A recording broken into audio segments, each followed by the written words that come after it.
Hello everyone.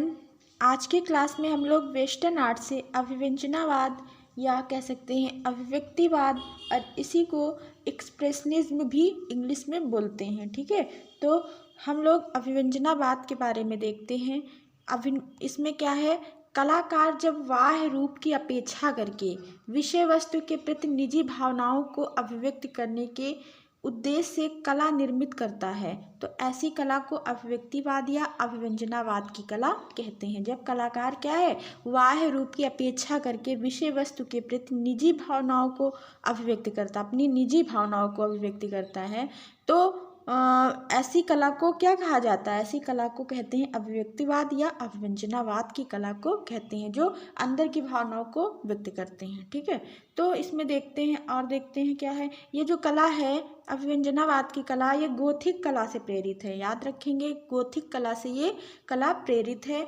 और इसके बारे में देख लेते हैं, यह आत्मनिष्ठ कला है क्योंकि इसका प्रेरणा स्रोत कलाकार का अहंकार है। यहाँ पे क्या होगा, कलाकार का क्या है, अहंकार है। ठीक है, अहंकार माना गया है इसमें क्या है, वास्तविकता का समय बजाय भावना व्यक्त की गई है। इसमें वास्तविकता को नहीं दर्शाया गया, इसमें अपनी भावनाओं, चित्रकार ने या आर्टिस्ट ने क्या किया है, अपनी भावनाओं को अपनी कला में व्यक्त किया है। ठीक है, देखते हैं इसका जो समय है, सबसे इम्पोर्टेंट है इसका समय 1905 से 1906 या कह सकते हैं 20वीं सदी की ये कला है। कहाँ की ये कला है, तो ये कला जर्मनी की है। कहाँ की है, ये कला जर्मनी से संबंधित है। ओके, अभिव्यंजनावाद का समय 1905 से 6 ईस्वी है, 20वीं शताब्दी से संबंधित है और ये जर्मनी के कलाकारों द्वारा शुरू किया गया था, कह सकते हैं।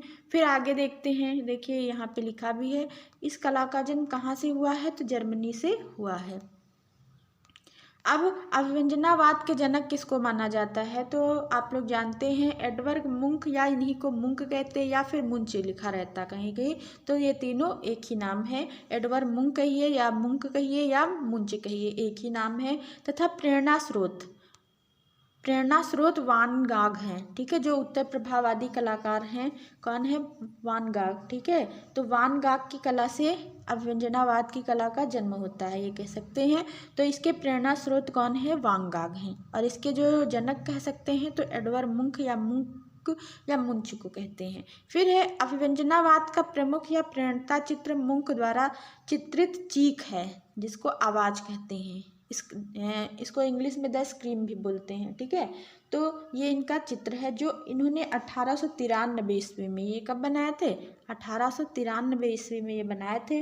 किस पे बनाए थे, तो ये कार्डबोर्ड पर तैल रंग से बनाए थे, कार्डबोर्ड पर तैल रंग से बनाए थे। पेस्ट देखिए, ये 1893 इसके कई संस्करण भी बने हैं। इसके आई थिंक 4 संस्करण बने, 4 संस्करण में बनाया गया है। ठीक है, तो आगे हम लोग पढ़ेंगे कितने संस्करण में बनाया गया है। तो ये कार्डबोर्ड पर तैल रंग से बनाया गया, टेम्परा से बनाया गया, पेस्टल से बनाया गया और क्रियान से भी ये बनाया गया है। तो आगे इसके बारे में हम लोग देखेंगे।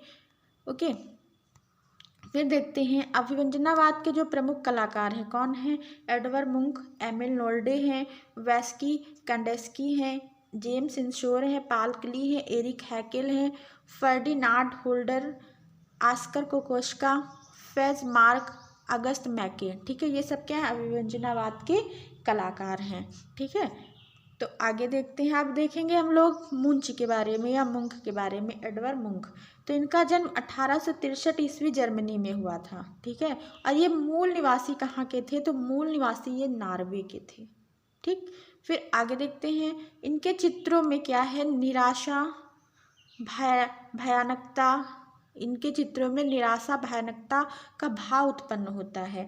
और एडवर्ड मुंक ने इब्सेन के नाटक भूत के लिए पर्दों को चित्रित किया था। इब्सेन का नाटक था भूत, उसके लिए इन्होंने पर्दों को चित्रित किया था। और इनका प्रमुख चित्र पता ही आप लोगों को, जानते हैं, द स्क्रीम। कौन सा है, द स्क्रीम इनका प्रमुख चित्र है जो 4 माध्यम से बनाया गया है। एक ऑयल में बना है, फिर टेम्परा में, लिथोग्राफ्स में, और एक इनका पेस्टल में बना हुआ है। ठीक है, तो ये 4 संस्करण में बना हुआ है, या कह सकते हैं टेम्परा में बना है, ऑयल में बना है, पेस्टल में बना है, क्रेयॉन में बना है। इनके 4 संस्करण में ये बने हुए हैं। तो यहाँ पे हम लिख लेंगे, पेस्टल भी लिख लेंगे, ठीक है। 4 संस्करण में बने हुए हैं। फिर देखते हैं, इन्होंने 4 संस्करण बनाया है, ऑयल में, लिथोग्राफ में, पेस्टल में, टेम्परा में, ठीक। 93 ईस्वी का जो बनाया तो ऑयल में भी बनाया, टेम्परा में, पेस्टल में 3 चित्र बनाए हैं द स्क्रीम का। उसके बाद दूसरा संस्करण इन्होंने बनाया है 1895, जो लिथोग्राफ में बनाया है। फिर अगला संस्करण इन्होंने 1895 में फिर बनाया है, तो पेस्टल में बनाया है। फिर 1910 में इन्होंने बनाया है, जो टेम्परा में बनाया है, ठीक है। फिर एडवर्ड मुंक, ये अभिव्यंजनावाद का प्रमुख कलाकार है, ये तो पता है आप लोगों को। एडवर्ड मुंक के चित्र, इनका चित्र एक है बीमार लड़की, जिसमें बीमारी दिखाई पड़ती है, जिसमें क्या है, बीमारी दिखाई पड़ती है, ओके। अब इनके हम लोग इनके प्रसिद्ध चित्रों के बारे में देख लेते हैं। तो इनका प्रसिद्ध चित्र कौन सा है? चीख है, मृत्यु का कमरा है, मृत आत्मा है, मृत शैया है, मृत्यु है, बसंत ऋतु की शाम इन्हीं का चित्र है। बालक के जीवन की चित्रावली, बालक के जीवन की चित्रावली, यौवन प्राप्ति है, बीमार लड़की है, द किस इन्होंने भी पेंटिंग बनाई है। फिर देखते हैं, एडवर्ड मुंक ने सेतु संस्था की स्थापना की थी। सेतु संस्था की स्थापना की थी, कब की थी? तो 1905 ईस्वी में, ओके। फिर देखते हैं, अब हम लोग देखेंगे दूसरे कलाकार है पॉल क्ली। कौन है? पॉल क्ली के बारे में पढ़ेंगे, ये भी बहुत ही इम्पोर्टेंट है। हमारे वो रविंद्रनाथ टैगोर पूछा जाता है किस वेस्टर्न कलाकार से प्रेरित थे? तो पॉल क्ली के ही चित्रों से प्रेरित थे, ठीक है, या पॉल क्ली के कला से ये प्रेरित थे, रविन्द्रनाथ टैगोर। तो इनका जन्म कब हुआ था? 18 दिसंबर 1879 को, 1879 ईस्वी में इनका जन्म स्विट्जरलैंड में हुआ था। कहाँ हुआ था? स्विट्जरलैंड में इनका जन्म हुआ था। इन्होंने लगभग 9000 कलाकृतियाँ बनाई हैं। कितनी बनाई? 9000 कलाकृतियाँ बनाई, जिसमें से 5000 रेखा चित्र शामिल हैं। और ये वायलिन बजाने में निपुण थे, ठीक है।